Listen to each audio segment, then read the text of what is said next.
لك واقول لك هاي كلها مو شيعة امير المؤمنين اللي تقول انت من اصحاب علي بن ابي طالب ابن الجوشن وعمر.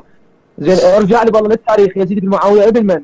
يزيد بن معاوية لم يأمر بقتل الحسين، بل عندك الإمام الباقر وراجع البحار بيقول الإمام المذهب الإمام زين العابدين المذهب أكرمه يزيد، ده رقم واحد. رقم اثنين، مع إن لا أدافع عن يزيد، رقم اثنين برضه المذهب ما أرجع ما أتى شمر بن ذي الجوشن لعنه الله برأسه فقال لما قتلته وغضب من قتله. أنا برضه ما بدافعش عن يزيد، لكن أنا بقول لك لدلوقتي أنت مش عايز تجاوب. هل الإمام الحسين أمرك إنك تطبر وتلطم؟ هل أحد من آل البيت طبر على الحسين؟ وسيبك من رواية زينب إن نطحت رأسها لأن آل البيت ليسوا ثيران أو خراف تنطح. هل آل البيت لطموا أو طبروا أو ضربوا بالزناجير؟ انت شلون لابس عمامة رسول الله وتقلد رسول الله وانت سيد سعودك؟ شلون؟